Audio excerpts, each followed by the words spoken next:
My name is Alan Matthews. I'm currently a fellow at BrIAS, which is the Brussels Institute for Advanced Studies. My day job, however, is as Professor Emeritus of European Agricultural Policy at Trinity College in Dublin.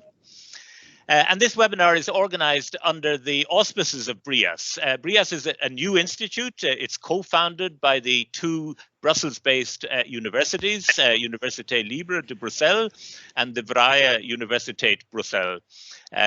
So it's a joint initiative and aims, like other institutes of advanced studies, to be an incubator of ideas and research, focusing on current and urgent themes with a great societal impact.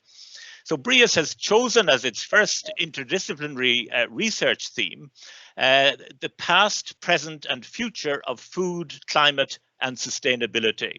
And within that, there is a sub-theme on the Green Deal, of which this webinar forms part.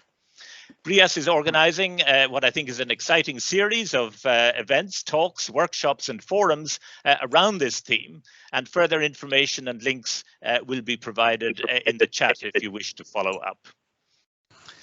The European Green Deal, of course, is Europe's flagship strategy.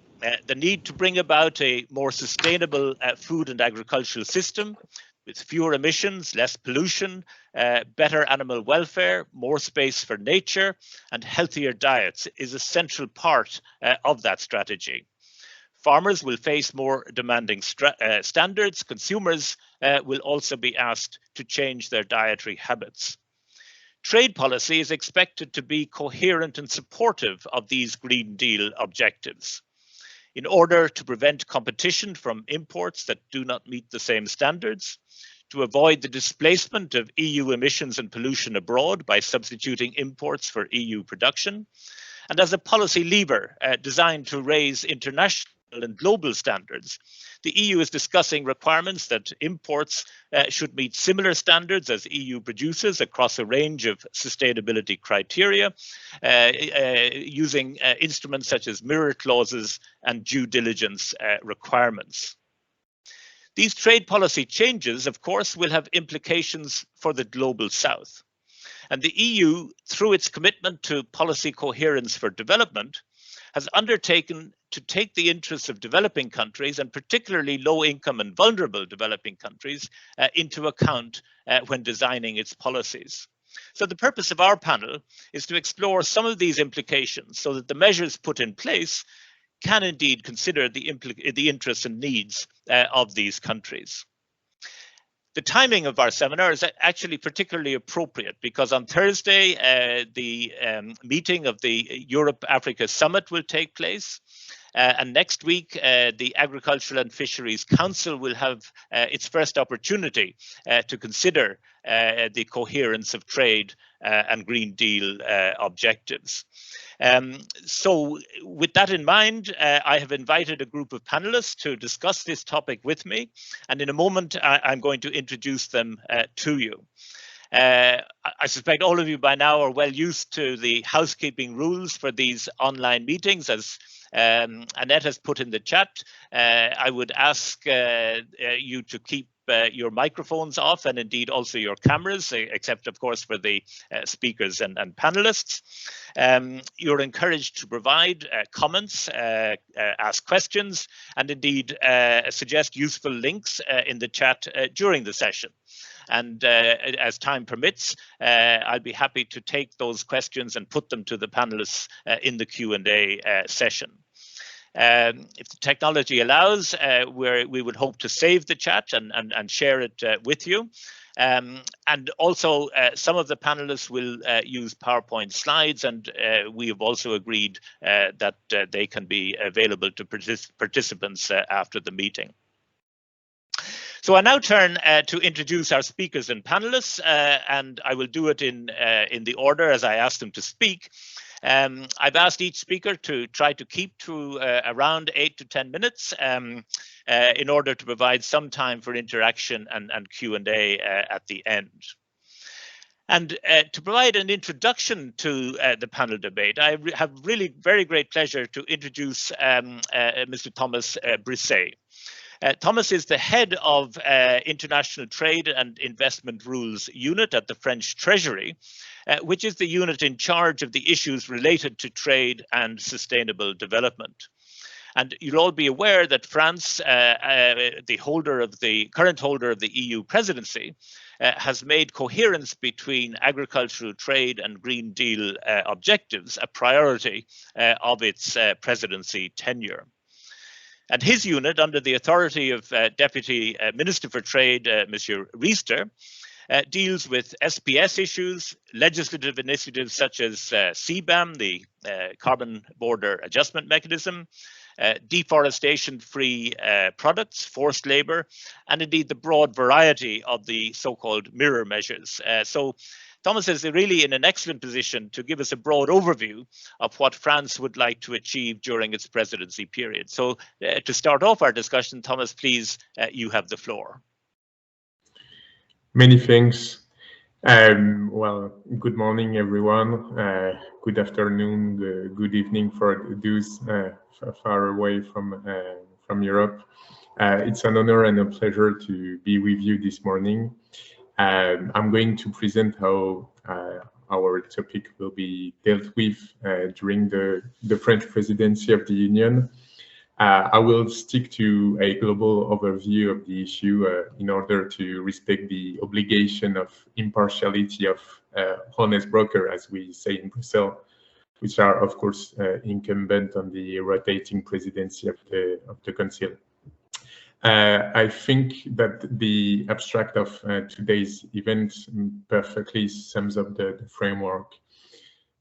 First, there's a need of coherence in between the Green Deal and the trade policy of the Union.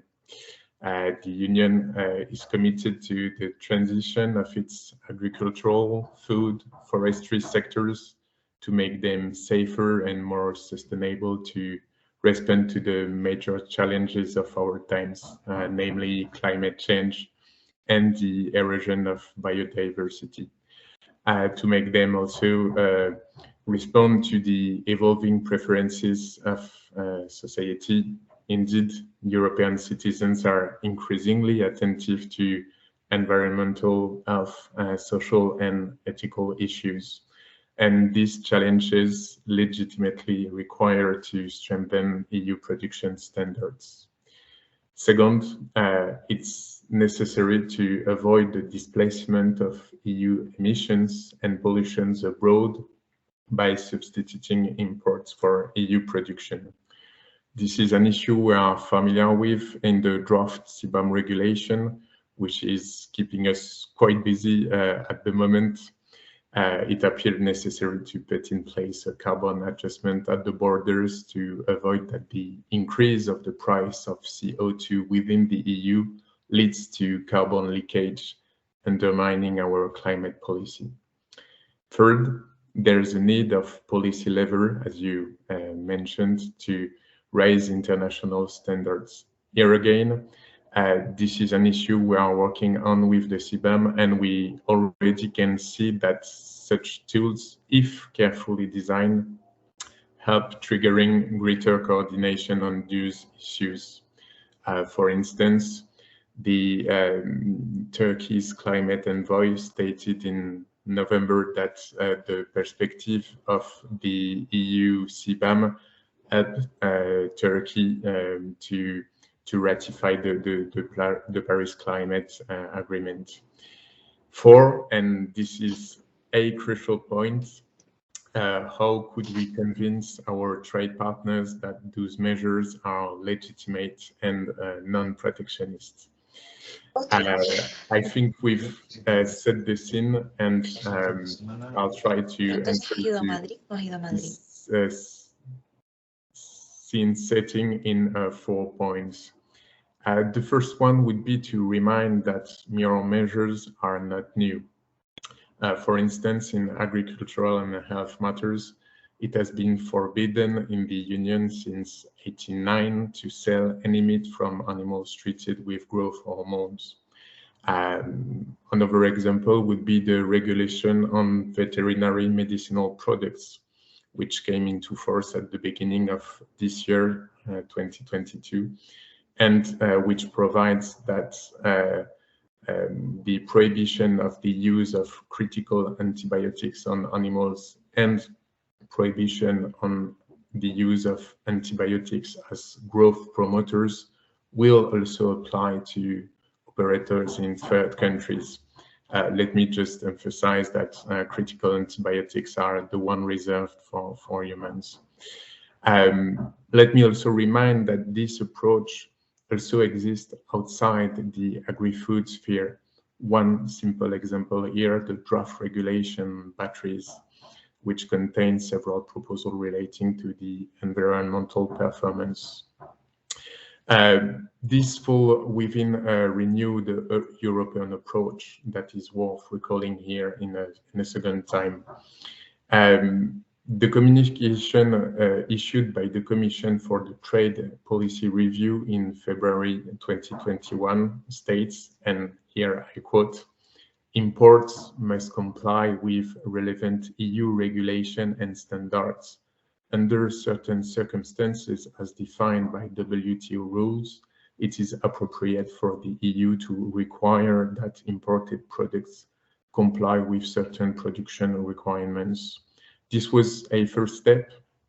Another one was taken by the co-legislators during the Agri-Fish Council of June 2021, where both the Council and the European Parliament adopted a declaration inviting the Commission to present a report by June 2022 with concrete proposals to better apply European health and environmental standards to imported products.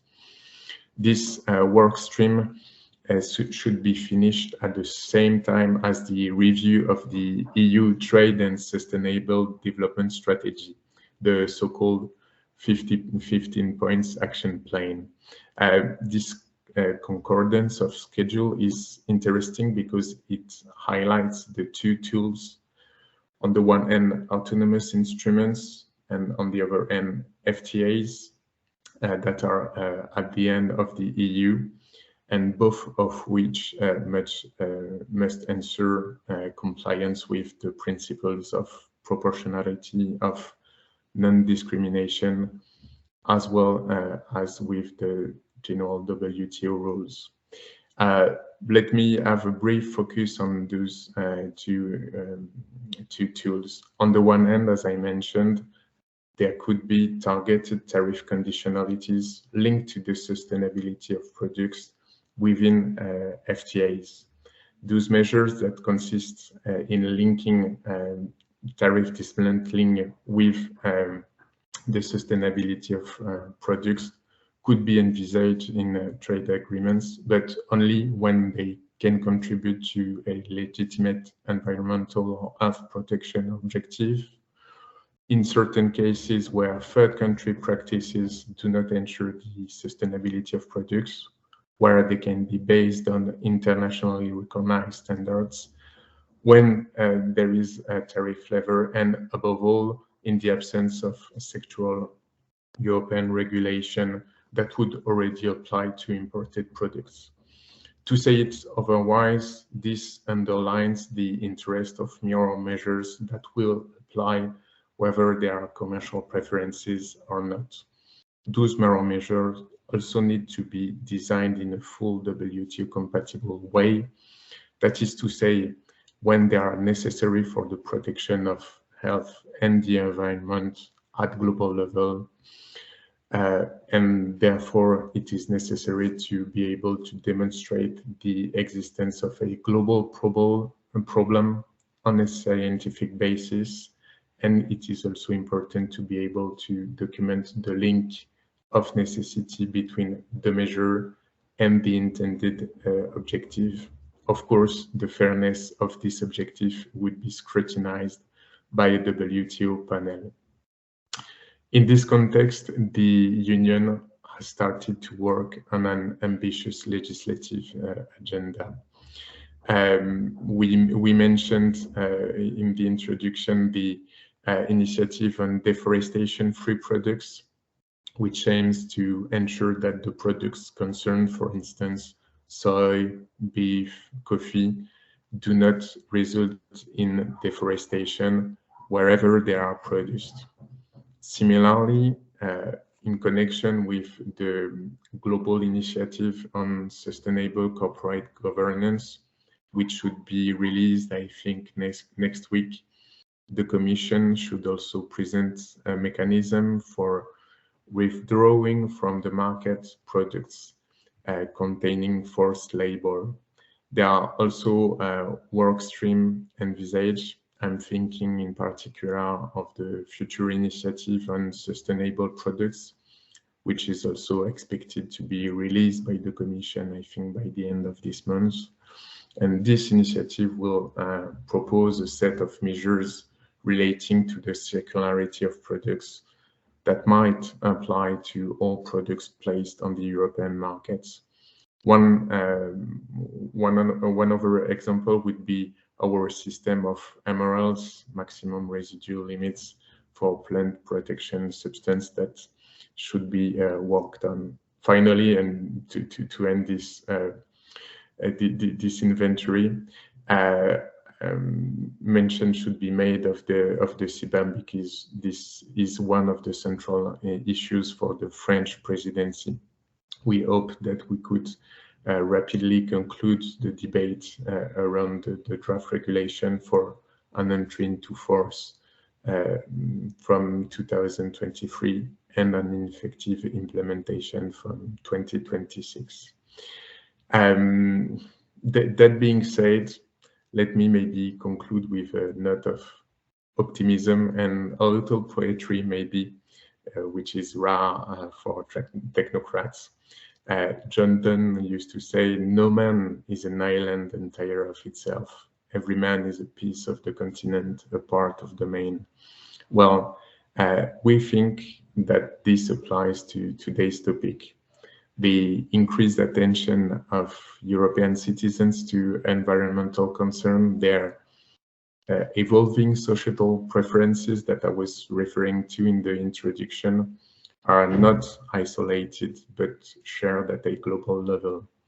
Therefore, the European Union must, for instance, through international cooperations, through multilateral fora, demonstrate that while the Union is not an island and that the action we're taking concur with global concerns and contribute to the raise of international standards.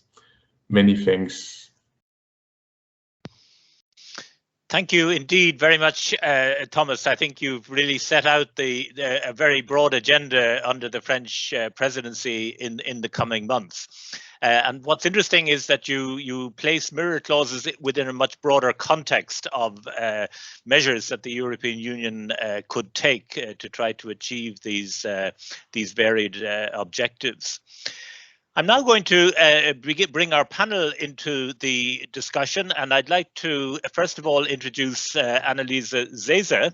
Anneliese is Research Director at the Council for Agricultural Research and Economics, CREA, in Italy, and she was a lead author of the 2018 report for the Agri Committee of the European Parliament, entitled Agricultural Trade, Assessing Reciprocity of Standards.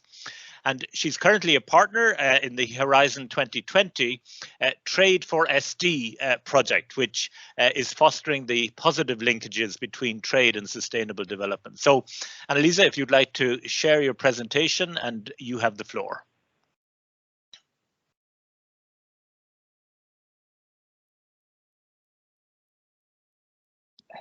Thank you, Alan, and thank you for inviting me today.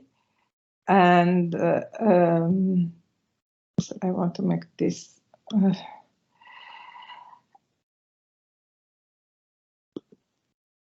Okay, so you should see it now. Okay, thanks. And yes, thanks for giving me the floor. So. My main point starting this presentation is not moving. Sorry.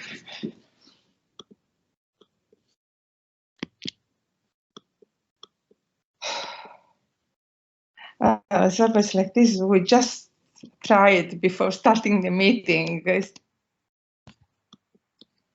Okay, yep. So my point is that, as it has been said, when there is a unilateral adoption of more stringent standards, as it's just been said, there could be some unwanted consequences on the economic side, as the reduction of competitiveness of domestic EU producers.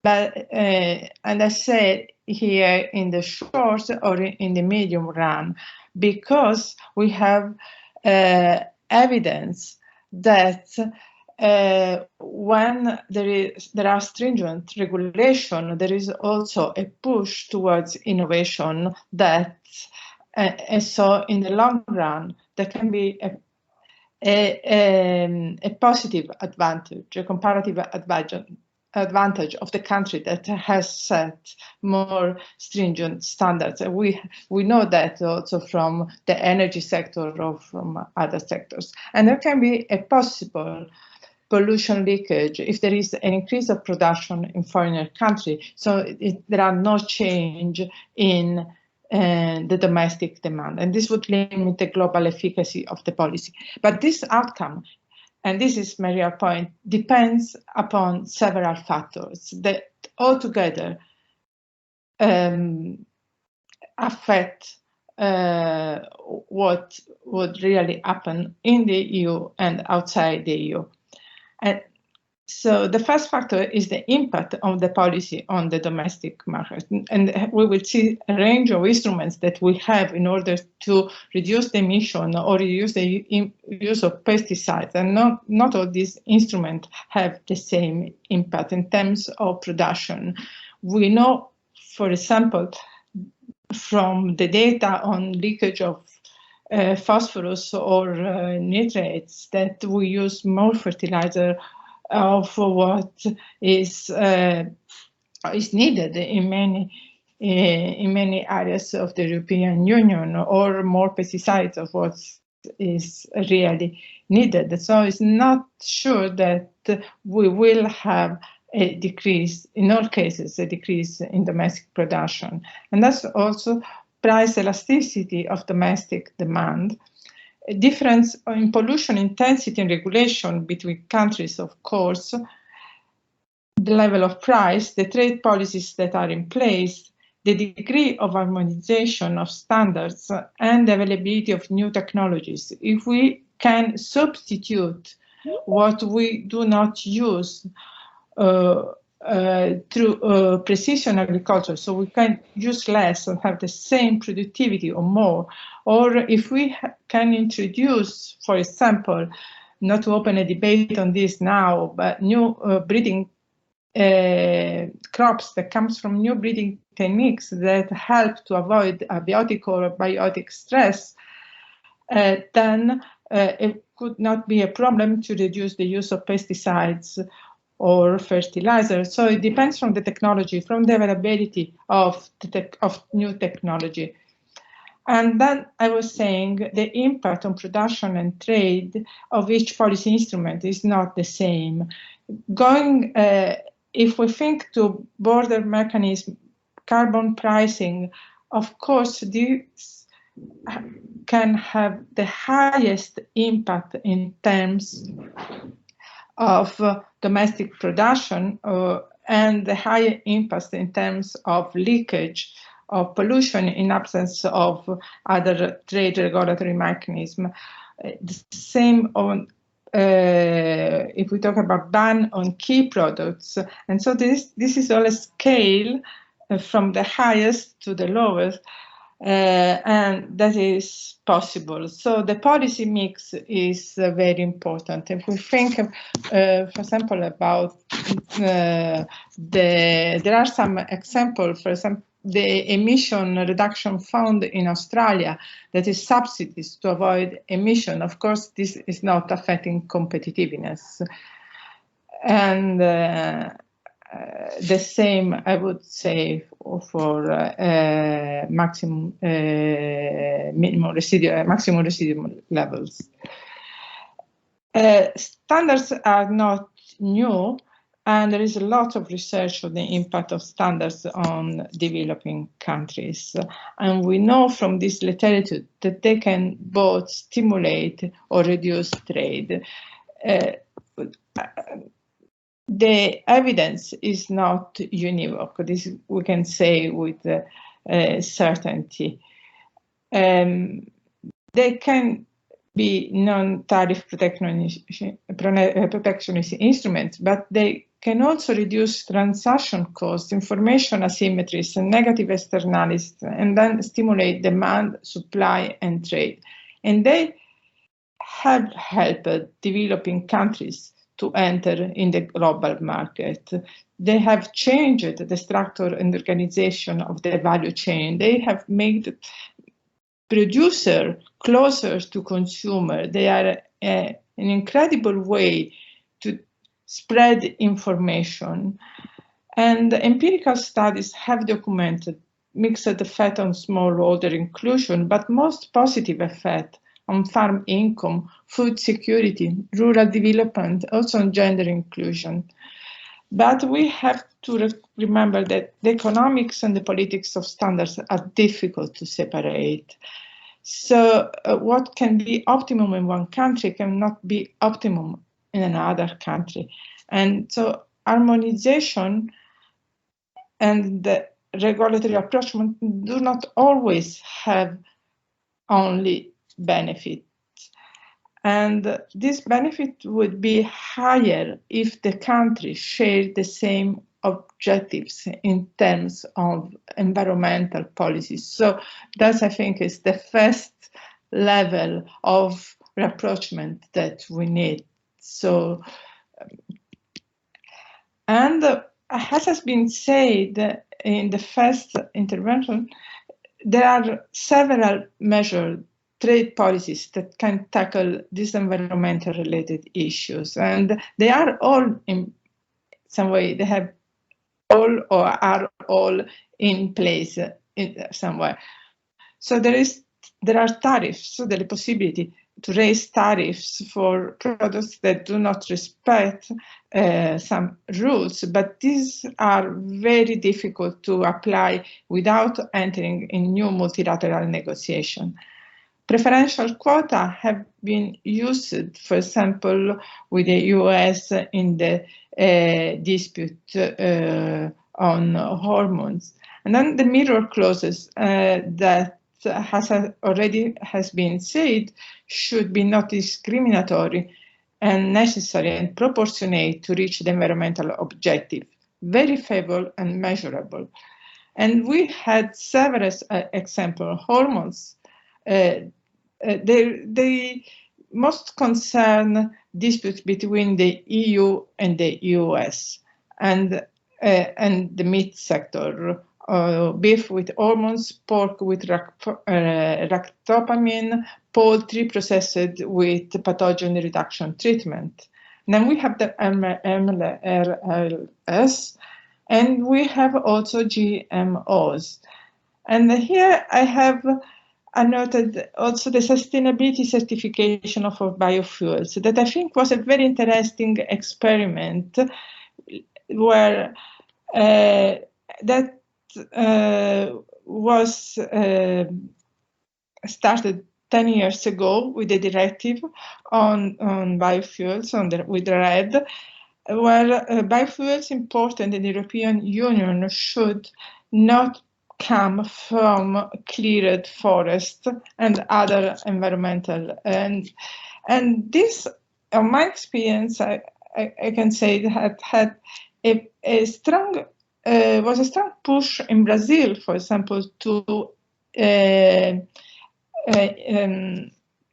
approve and implement the forest code, and this was possible because, of course, the biofuels that were entering in the EU were considered for reaching the target of the consumption of biofuels, and so they had the highest prices. So to have this kind of requirement would not was not a protectionist measure by any means. And then there are trade agreements that the new PTAs, preferential trade agreements, now they all have of the EU sustainability, sustainable development chapter, and this is quite new issue. We are studying in our project how this provision of working, but what we can say, and they have very long time to be effective, while the liberalization starts right away. When agreement comes into place, we need several years for this provision to work. There are really not enforcement mechanisms. There are no sanctions in the case of the EU,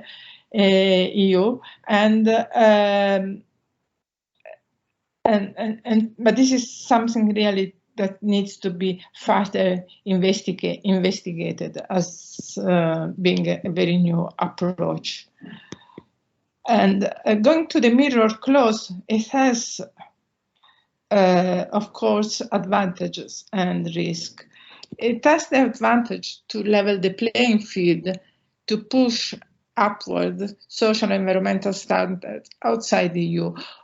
If we look at what happens now in terms of notification of to the WTO of non-tariff measure, African countries have been the ones that in the last year have notified the highest number of measures, and this is because they are adopting standards in order to trade, are increasingly adopting standards in order to trade with the EU. So this push upward effect is under our eyes. But at the same time, if we look at specific trade concerns raised under the WTO, we see that the big traders are also the countries that raise more disputes under the WTO. The EU is the first country to raise issues and against which issues are raised, together with the US and Canada. And now new players are coming in this that are like Brazil and China, while African countries are not in this list, but this can be because of the financial and legal capacity that is needed to start this kind of business. So, and then as advantage also, we have already talked about this, avoiding the displacement of environmental pollution. And then there are also risks of retaliation also on non-agricultural goods, disputes on like product when the issue is not detectable, and we could have this on non-breeding techniques, impossibility to control, geopolitical tension for interfering in other countries. It's quite easy to control a residual, but it's not easy to control how much pesticide is given in another countries. And then they can also undermine the ongoing multilateral efforts on the same matters. And for concluding, and sorry if I've been taking too much time, I would stress again that there is not one-fits-all solution. There is the necessity to build networks. Many of these disputes are solved when the scientific community avoids unnecessary conflicts. So there is evidence, clear evidence, and also where technical body, warning system, international technical bodies collaborate. And finally, a modernization of WTO is needed. We have one problem here, that what would be allowed under multilateral environmental agreements is not sometimes accepted under the WTO. And so, like the Paris Agreement or the Biodiversity Convention. And finally, the role of the private sector. This is a standard. We know that this is incredibly important because it's crucial to facilitate the participation of farmers in developed countries and in developing countries in sustainability schemes and certification, and to link consumption and demand. And I think this is all from me, and thank you very much for your attention, and these are the links to our project. Thank you. Super, thank you so much, Annalisa. I think your last slide, looking at some of the options for international action are really important, and I see already there's one or two questions in the chat. But we're going to take our next panelists, and it gives me great pleasure to introduce Dr. Koen de Keyser, who is policy officer with the Sustainable Food Systems Programme at the European Centre for Development Policy Management. And together with Sean Wolfrey, he is the author of a briefing note produced by ECDPM, A Greener Europe at the Expense of Africa, why the EU must address the external implications of the Farm to Fork strategy. So Koen, you have the floor. Thank you so much, Alan.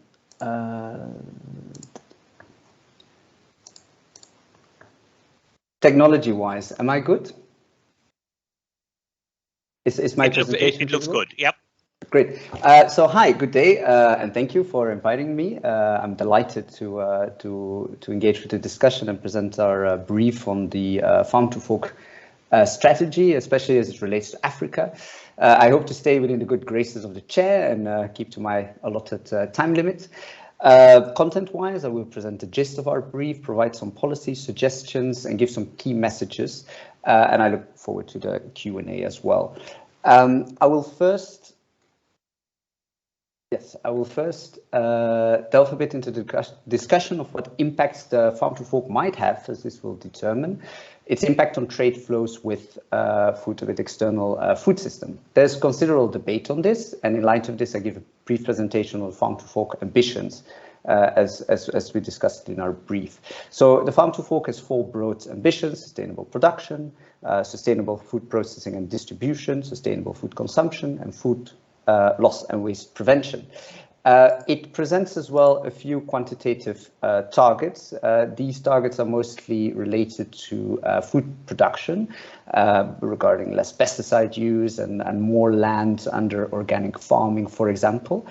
Several studies have, often in combination with targets of the biodiversity strategy that, as it relates to the agricultural sector, projected what the impact of these targets might be.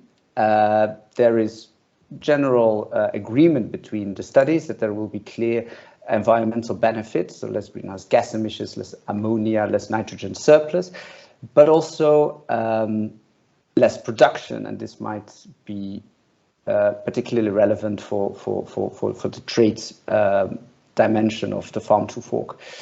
Less EU production. So the studies also talk about investments that can increase productivity and then actually sort of negate the effects of the Farm to Fork targets on production. But the question is about what time. These investments in agricultural productivity often have a considerable time lag, often measured in decades. Less EU production, other things considered equal, could lead to more imports, less exports, which could raise global food prices and increase food insecurity, especially in poor import-dependent countries. The increased production elsewhere to compensate for lower EU production could increase greenhouse gas emissions and put additional pressure on biodiversity hotspots, particularly on the equator. The latter has not been included in the studies, but agricultural expansion is the greatest threat to habitat loss worldwide, especially in those countries that actually could benefit from more more food trade, especially food imports. But these are only the supply side dynamics. The Farm to Fork also wants to shift to sustainable food consumption and reduce food waste. Take sustainable food consumption. Shifts towards more sustainable diets are hugely important for improving the sustainability of modern food system, the EU food system in particular. If diets sufficiently change, the lower production would not lead to adverse effects on other food systems, would not change or not necessarily impact the trade position of the EU. There are a few proposals in the Farm to Fork to support dietary change, a sustainability label, so consumers are more informed about the environmental impact of their diet choices, lower value-added tax on certain products, and changing public procurement. However, the EU has not a lot of competencies to impact dietary change. It will depend a lot then on member states or consumers to do so. Regarding member states, ambition varies a lot. In some countries, it is quite taboo to talk about supporting towards less, especially meat consumption. Regarding consumers, there's quite a bit of mixed signals from what I see. The willingness to change diet because of sustainability is low in some surveys, but quite high in other surveys. It might be that signaling that you want to change is high, but that the actual change of your diets might not necessarily follow. So in general, I think it's likely that strong changes in the food environment and support from the government is needed to support dietary change. There's also mixed EU signals with pressure from the meat industry as well. The EU projects that beef consumption will decline with 1 kilogram per capita annually. So it started to eat more beef campaign to boost beef consumption, which it financed to the tune of 2.4 million euros. Given all this, in the end, it might be that the Farm to Fork impact production more than consumption, and therefore impact trade flows with other food systems. The suggestion that we give is that includes and partner more with those most impacted by the Farm to Fork and the Green Deal policies. Because of particular food system challenges, Africa deserves a special focus on this. The EU-AU summit that will happen in 2 days' time might give some indication about how the EU is going forward with their green alliances and how agriculture and sustainable development is on the agenda of it. The second one is that the EU should assess and monitor and reflect or include the impacts on external food systems in their discussion with the Farm to Fork, because at the moment the Farm to Fork is mostly debated on what the impact might be on the domestic side, what the domestic component might be, but the environmental benefits of the Farm to Fork might depend on what impacts it does on external food systems. The prevention of negative spillovers, and this is then, in my opinion, more a focus on dietary change, and especially a stronger role of the government in supporting the shift to dietary change, and not put the onus on consumers alone. Not alone, but at the moment there is a big expectation of the consumer to change. And then mitigation, much more investment is needed in African food systems. EU already invests a lot through international research organizations like the CGIAR, but much more is needed on research applicable to the diverse local context of African food systems. So the key message is that there is uncertainty about the potential impacts of the Farm to Fork. Supply projections with very strong limitations points to less productions if everything else is considered equal. More focus and more ambition on dietary change would be welcome. if that would not be the case, and there might be global sustainability repercussions, especially for Africa, and that is then on food insecurity, carbon leakage, and biodiversity due to agricultural expansion. And the policy response could focus on the inclusion of stakeholders, assessing of its impact, preventing or mitigating this negative spillovers to happen, and continue to debate with relevant stakeholders. Thank you very much. And if you have any, I look forward to your questions in the Q&A session about this. Thank you so much, Koen, for that summary of your paper. One thing which we might come back to in the discussion, you are kind of suggesting that the dietary change to some extent might offset some of the reduction in production which might occur as a result of the farm to fork measures. What strikes me, of course, is that an important element in that dietary change is the attempt to increase consumption of fruits and vegetables in particular as part of a healthier diet.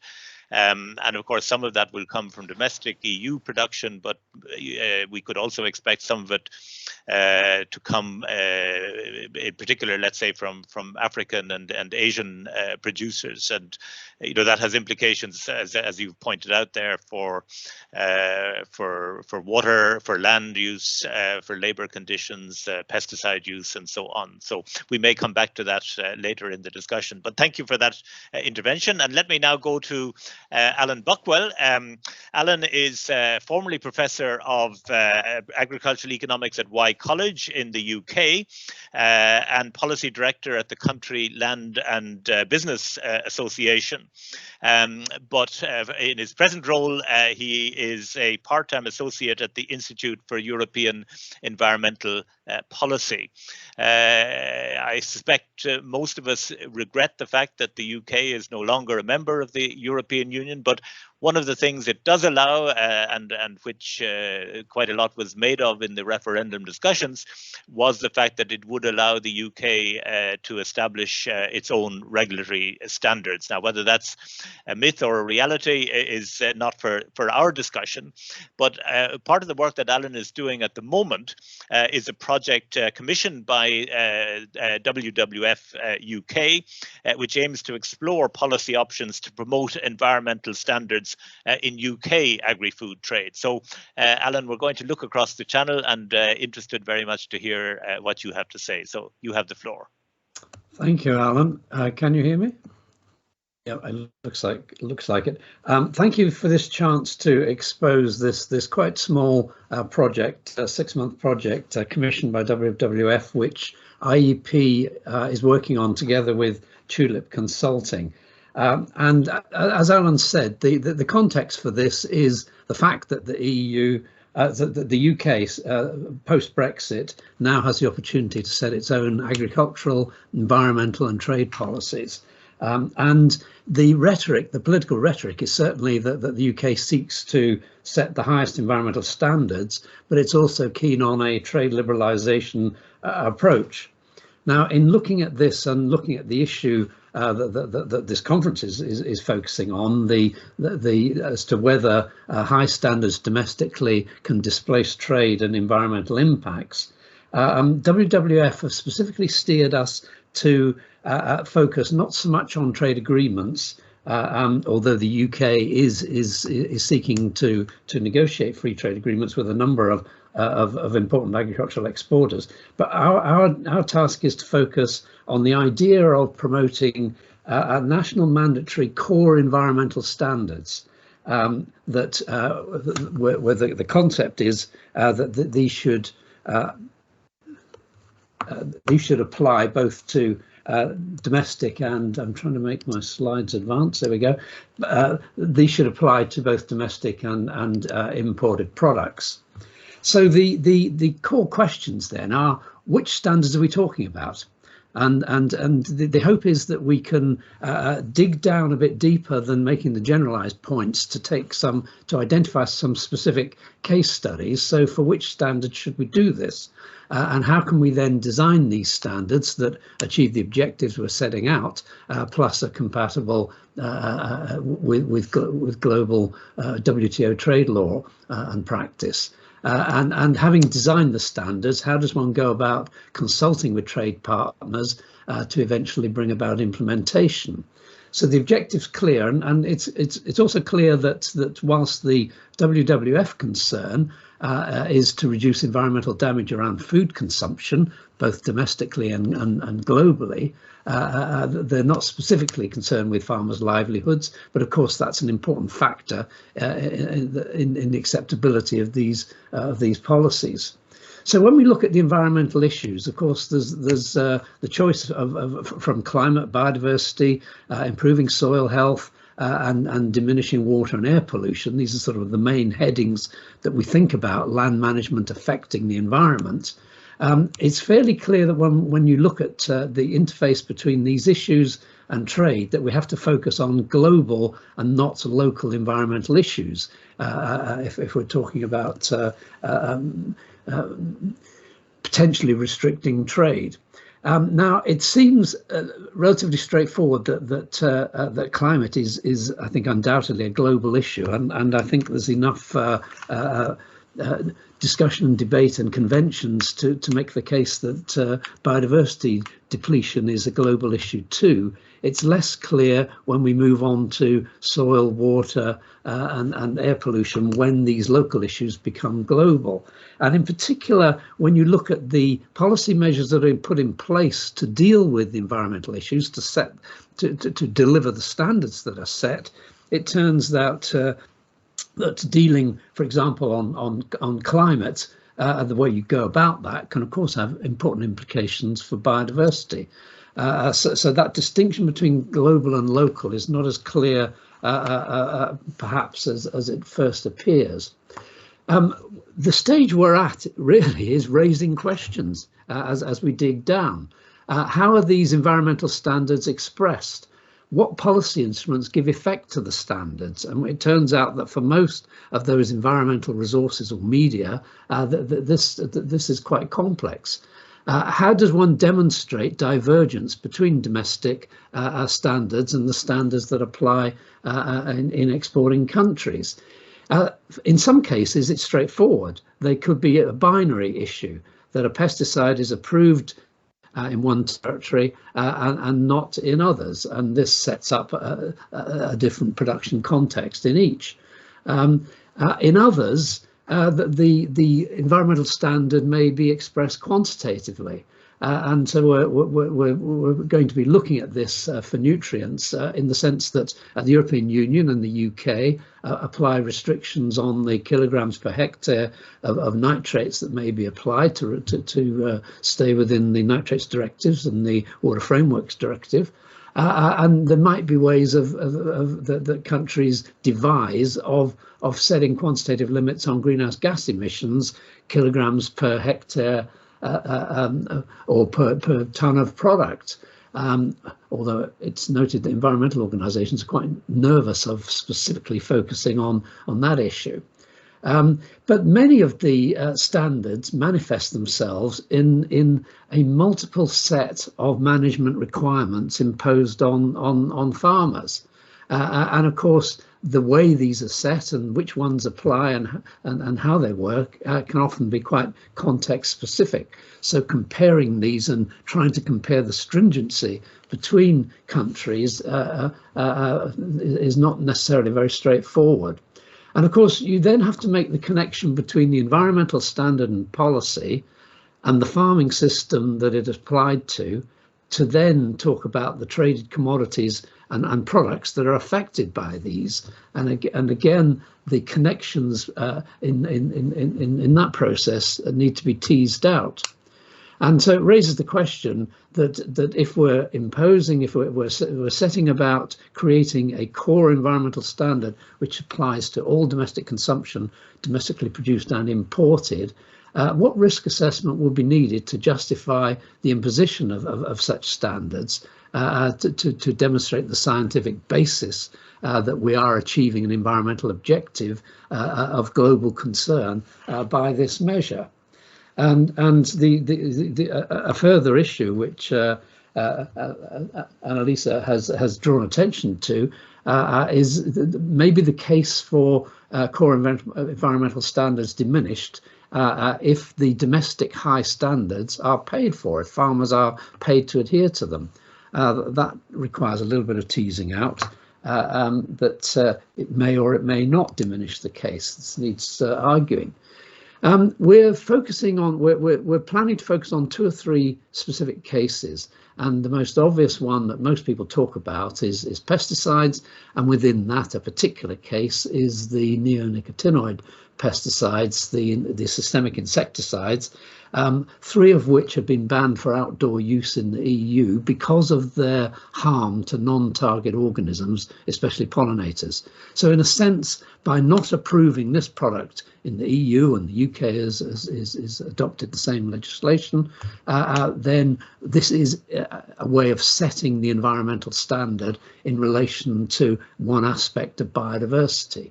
These products are still used in many countries outside the EU on many traded crops, oilseed, rape, sugar and fruit.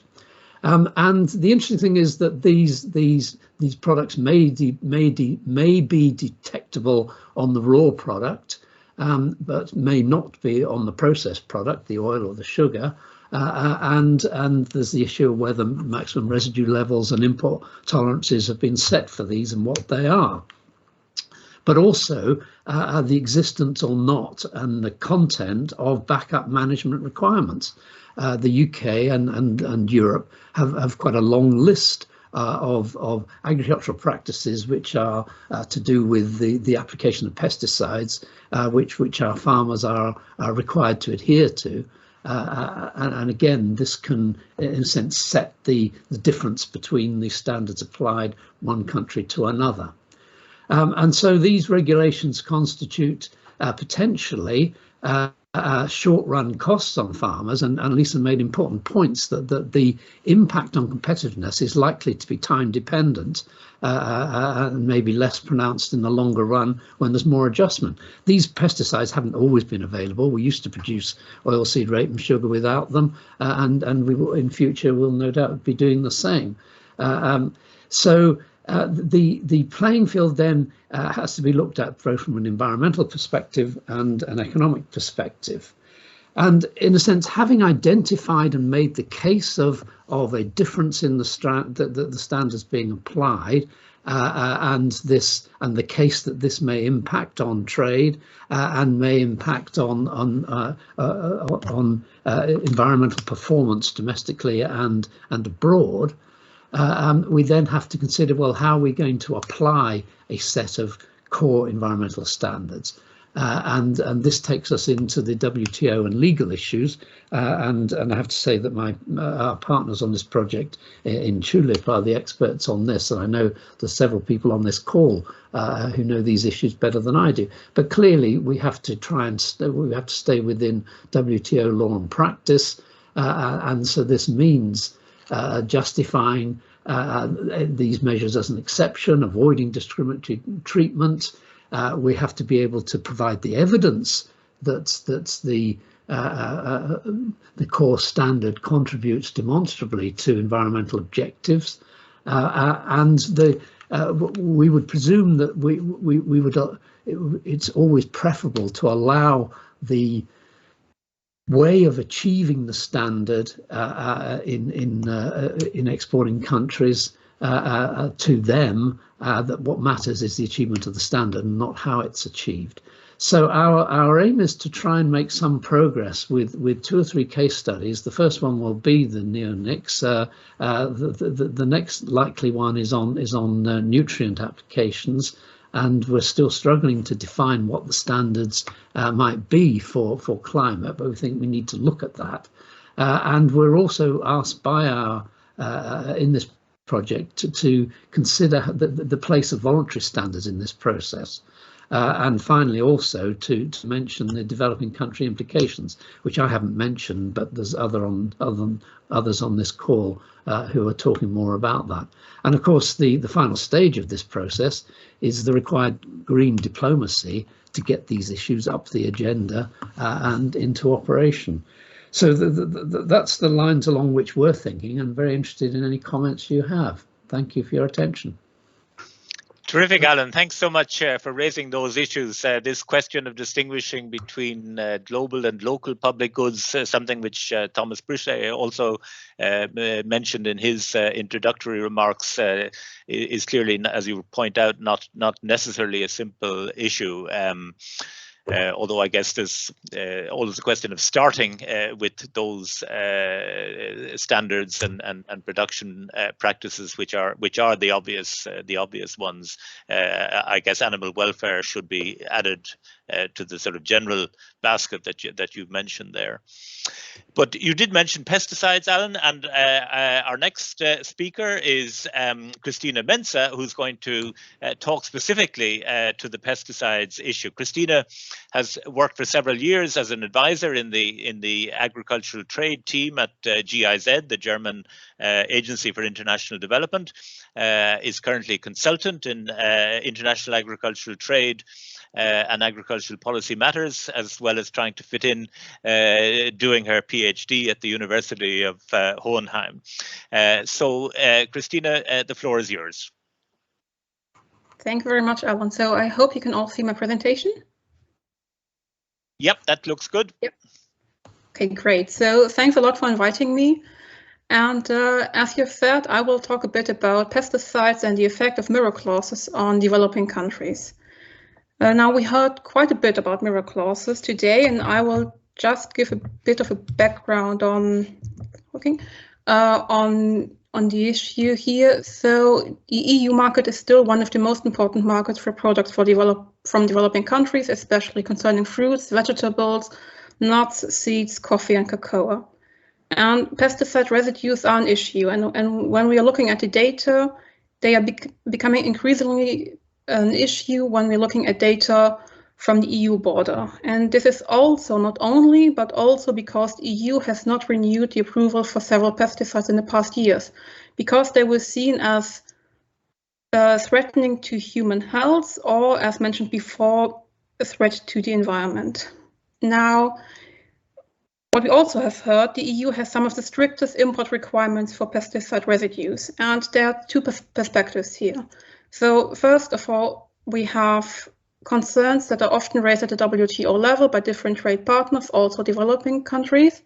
But then also we see the private sector side that say, well, we see an expert saying that, well, if we can make it to the EU market, we can make it everywhere. So the EU is some kind of a model here. So back to the mirror clauses. So where's the novelty here? Looking at pesticide residue levels, they are today mostly set based on the potential threat they show to human health. Now, the novelty with mirror clauses would be to also look at the environmental risk or the environmental impact that those pesticides could have. So we can all agree that a world where we have no pesticides that have a negative effect on the human health and the environment is something that we are all looking forward to. However, we have different realities in developing countries. So we have different climate conditions to the EU, different crops, and also different pests. And the available pesticides that are currently on the market, they are cheap and they work. And sometimes alternatives that are on the market at the moment are not maybe as effective, they are more expensive. And when I'm saying that not that effective, I'm also saying that this could also mean that the harvest or the output in the end would be reduced, but would also lead to a decrease in the income of those farmers. Now, going back to the discussion on mirror clauses, there are a few things that I would like you to consider, and there are just some aspects or points that are food for thought, maybe for the later discussion. So what we've heard now a lot in the discussion or the debate on mirror clauses is environmental risk. So what really is this environmental risk, and who would determine what the environmental risk would be? Would there be would it be done by the EU? Would it be done by the partner country? Would there be a difference regarding the region? Is this a global problem? But would a pesticide that is used in a mountainous region have different environmental impact than in another region? And then the point of sovereignty. So as we have heard, mirror clauses have been, maximum residue levels have been around for a long time. Mirror clauses would be looking at this a bit from a different perspective, since in the end, it would mean that some exporters or some export countries would not be able to export certain products to the EU if they would have been produced using those pesticides that are not allowed anymore. Now, as we have heard, there is also the problem that in the end, with the product, it is sometimes quite difficult to really detect the final pesticide that has been used. So really to have here the full understanding by the trade partner might not be so likely. And then again, it is a clear interference with policy in those countries. Then cooperation, also heard about that before. Of course, the EU would need to have the relevant authorities on board in the partner countries, as well as the private sector on both sides. And then maybe the most important point here again, what is the effective impact? What is the goal that the EU really wants to achieve? And is a mirror clause really the cost-effective and most efficient instrument? And how do we assess and how do we assess that? So looking at potential goal, that's for example, some pesticides are not approved in the EU anymore, would not be, for example, exported to other countries and would not be used in those countries. Would this really mean a change in production in those countries? Would producers really not use those pesticides anymore if they could buy them from other countries? Would this really have an impact on the environment? And I'm going to close here, and thank you very much.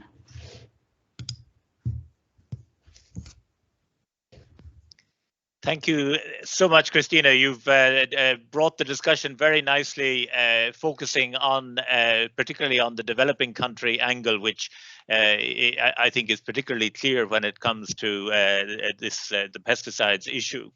So it gives me great pleasure as our last speakers to introduce Wandile Silobo and Tishani Kapuya, who are both from South Africa.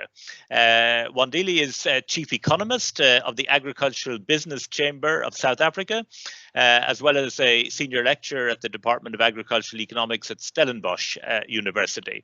And he was appointed as a member of President Ramaphosa's Presidential Economic Advisory Council 2019. Dr. Tishani Kapuya is currently a Senior Program Officer at the Alliance for a Green Revolution in Africa, and Research Associate at the Bureau for Food and Agricultural Policy in South Africa. They've jointly written a paper on the impact of the EU's Green Deal and opportunities and risks for South African agriculture. And I think, Tishani, you're going to take the floor and talk us through some of the issues that you've raised. So please, you have the floor. Thank you very much, Alan, and thanks very much to everybody for attending and for the opportunity to discuss a bit about the African context. I think the speakers that came before me have done quite a substantial job of describing the African story. So now all I probably need to do at this moment is basically add to what has been said now. Just give me a second. My computer is acting up. Anyways, it's okay. Okay, I think what is meant, as I start, as a point of starting, Wandile is going to discuss the South African context, and I will probably provide the Sub-Saharan African context. As you will probably notice, what happens in South Africa is a bit unique. South Africa is an outlier when it comes to the challenges that we face in the continent. But overall, if you look at the broader structure of our markets, the EU is South Africa's largest market, one of South Africa's largest market, the second largest after Africa, after the rest of the continent.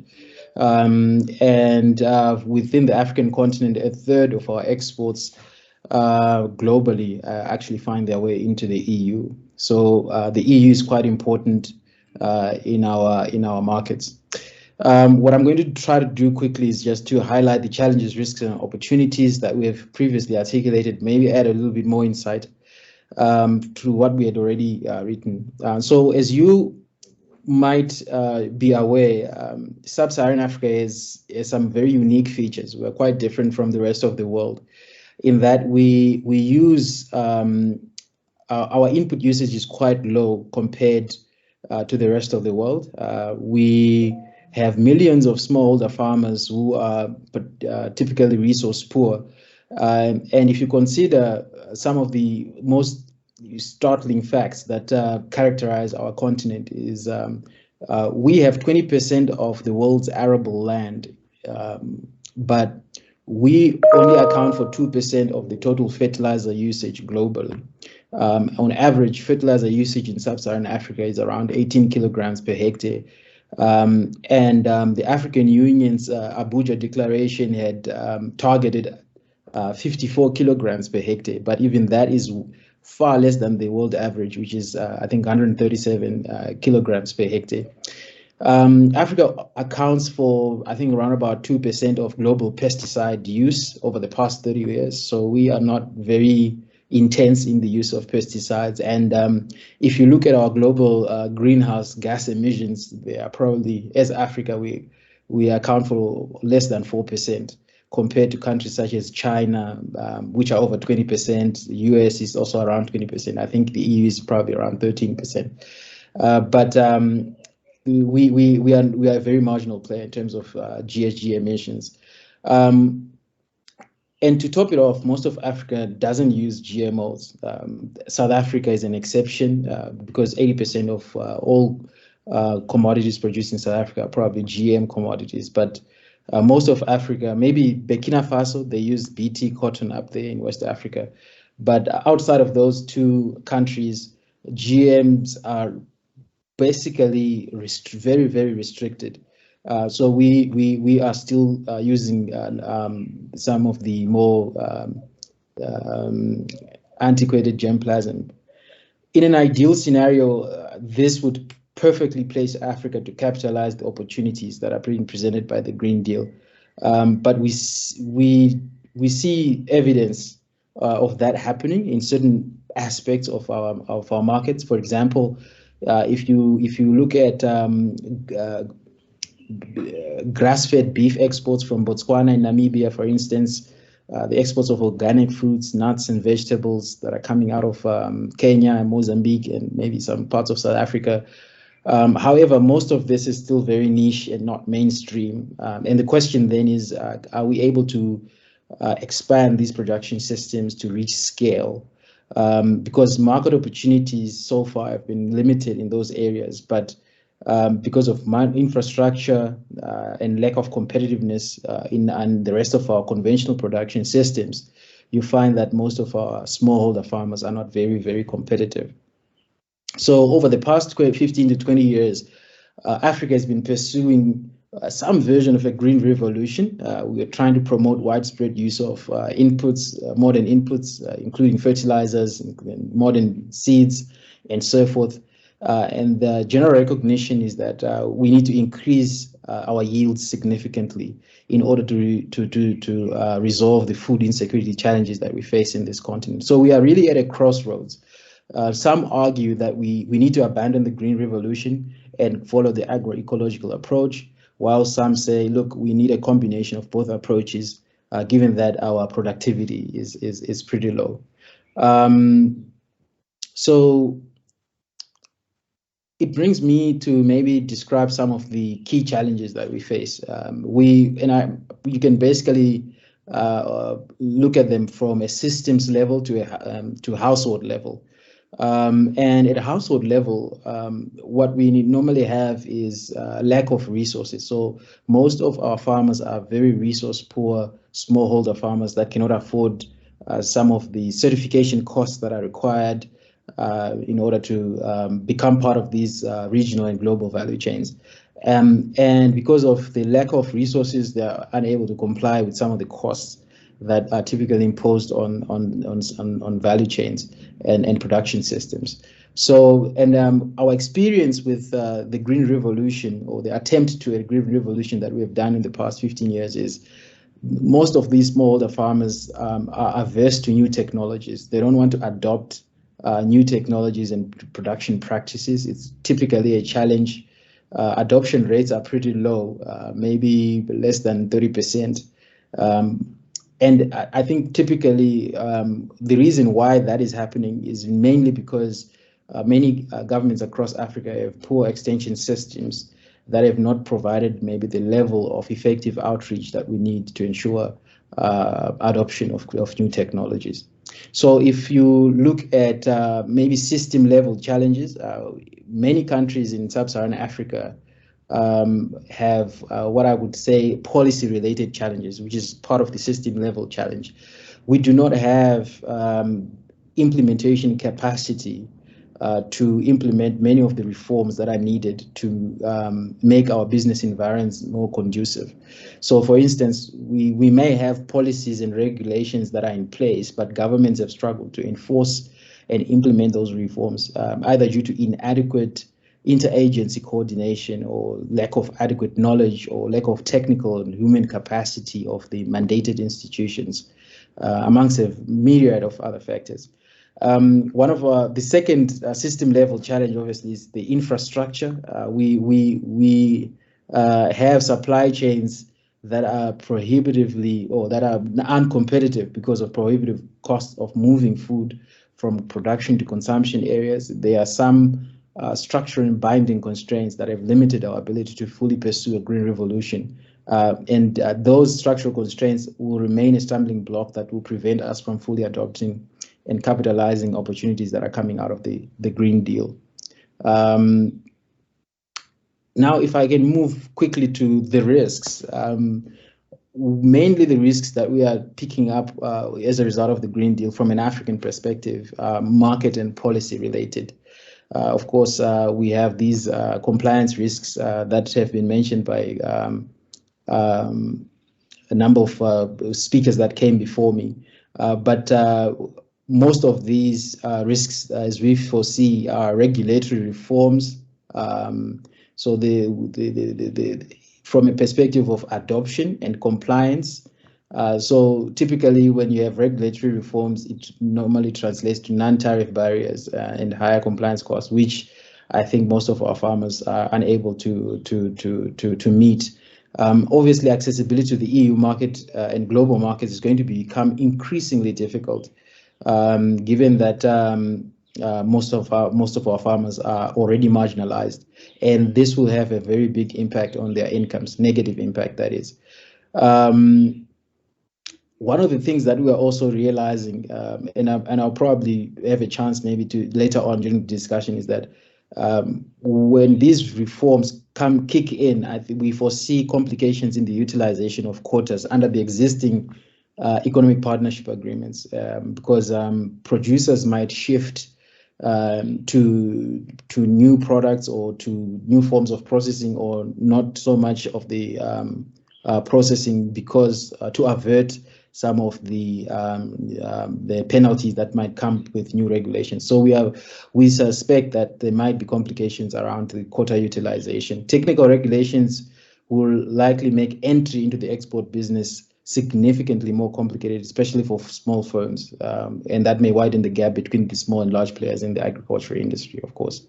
When you look at market risks, we're basically looking at, I think, an issue that has been mentioned before about bed production that is being offshored to other regions in the world. But if perhaps that would be addressed with all the mirror regulations that have been discussed. But from our perspective, the diversification of markets is what we foresee. Trade diversion away from Europe to Asia and the Far East, where regulations are far less stringent, is probably going to likely happen at a massive scale.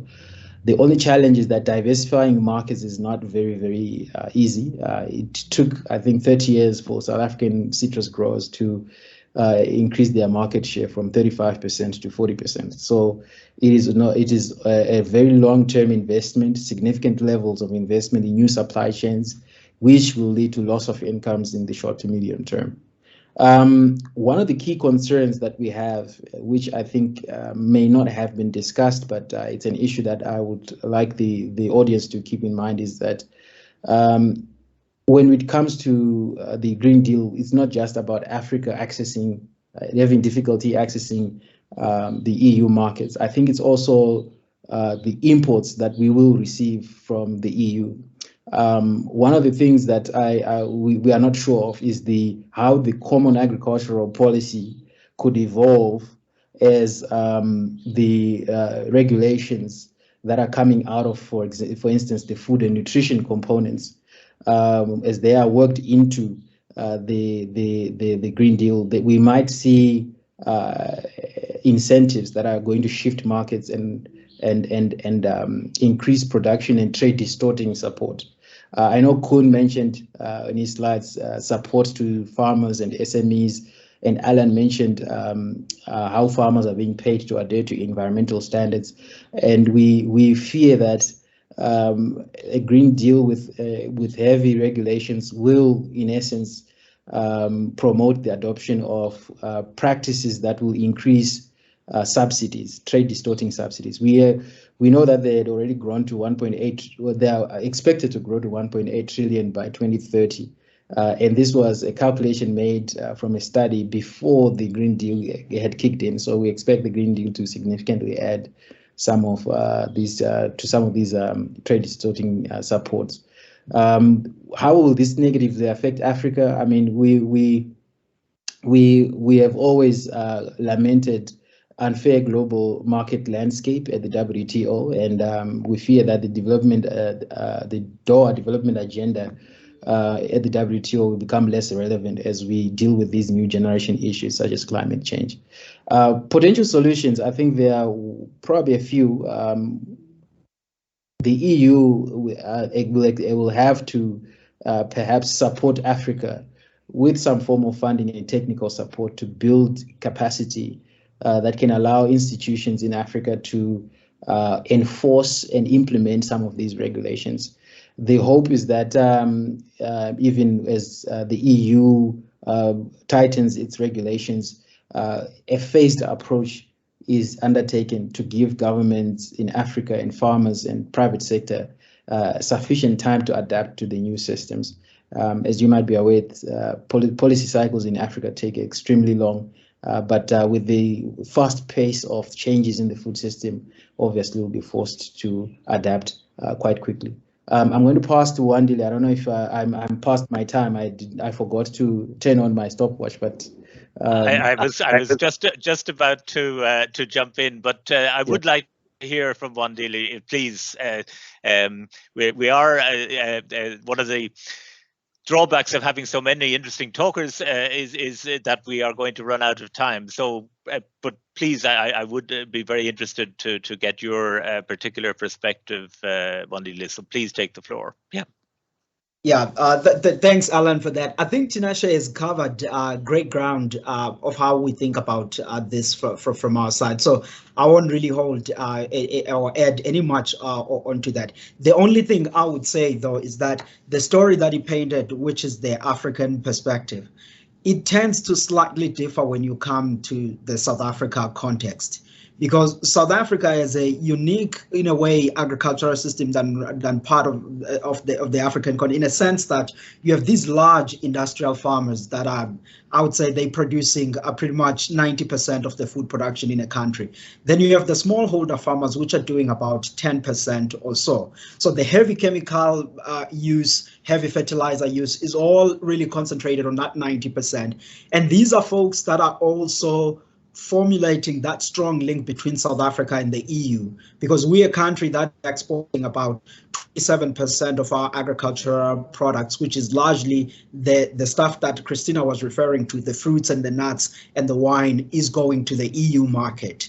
Now, even if you were to say, can as the farm to fork strategy comes in, can then that allow the smallholder farmers to perhaps maybe increase their market share in that participation?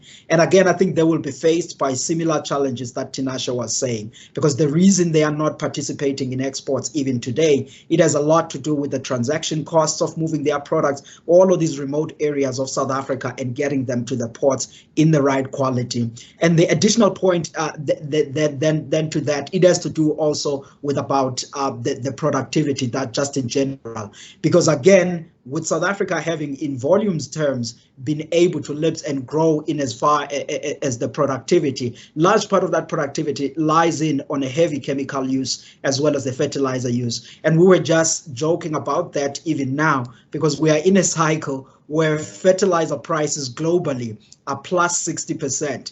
But if you were to look at how much many people were spending, still continuing to buy the fertilizers in these prices, it just tells you that they have no other way but rather use some of these heavy chemicals for actually boosting up their production.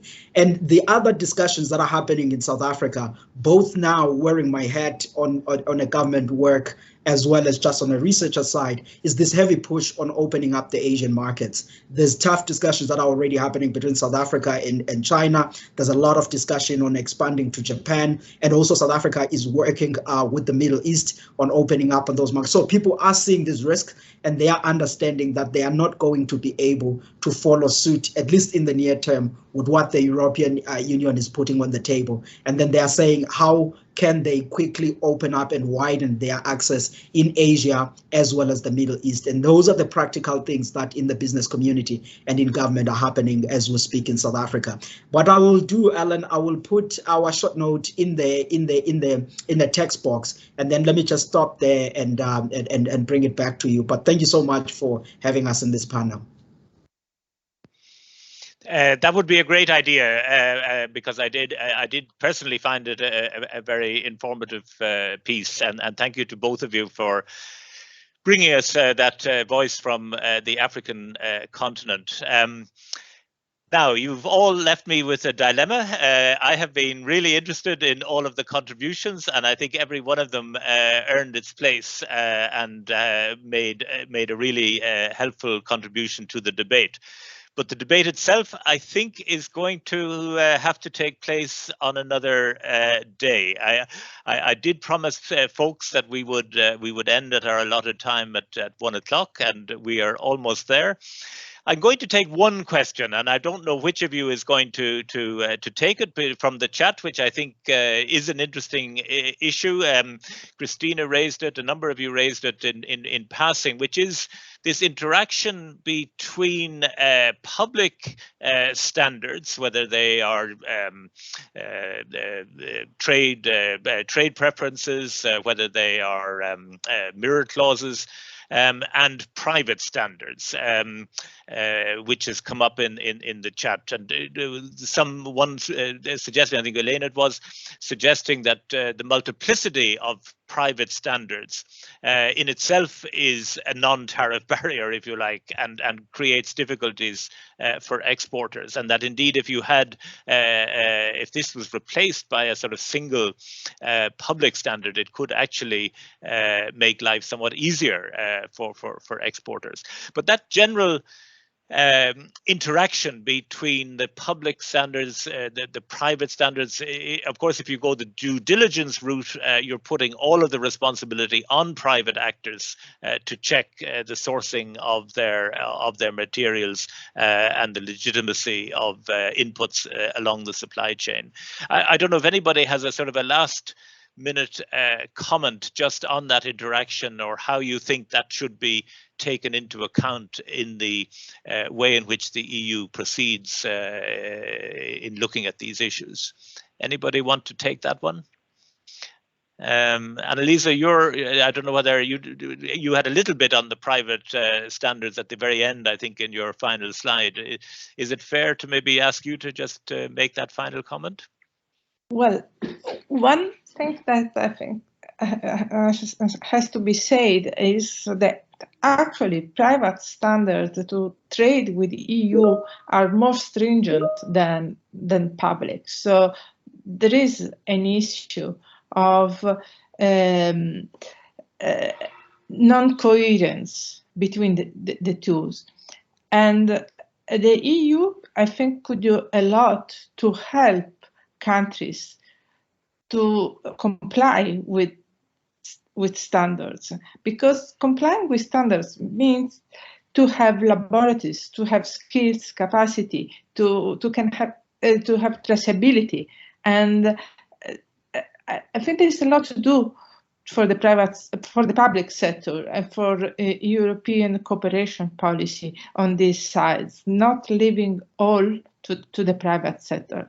Then the EU could set the rules, as it was for the biofuel sector. So to say, it has not to come from clearing forest or from high diversity areas that are very important for biodiversity and so on, but then cooperate with the private sector for the certification. So cooperate with the private sector in order to check the compliance and helping countries to comply. Yeah. This is also, of course, the point that Tinashe also mentioned at the end of his intervention. Listen, I'm really sorry to those of you who have put questions in the chat. I see some of them have been answered by some of the panelists. I'm afraid we won't get the chance to have an oral response.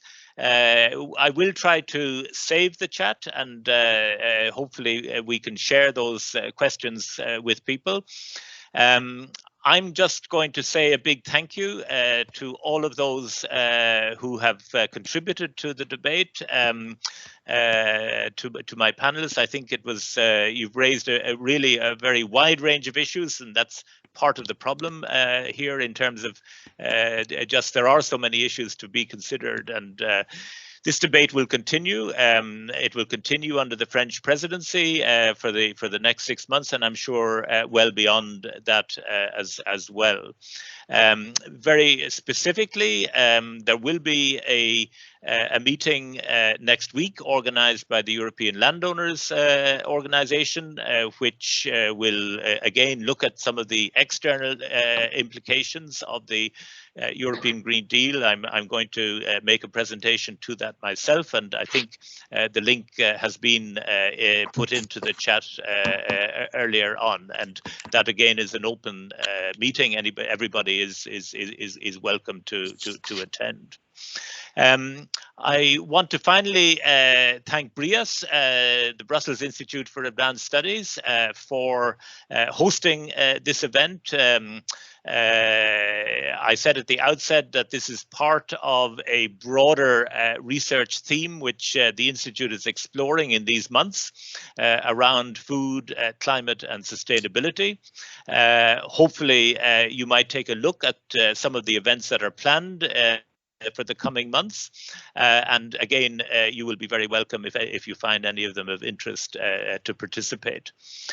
So with that, let me close this webinar. I hope those of you who tuned in found it of interest. I might just ask my panelists just to remain online just for a moment, and I will say goodbye to all of the other participants. So thank you very much indeed.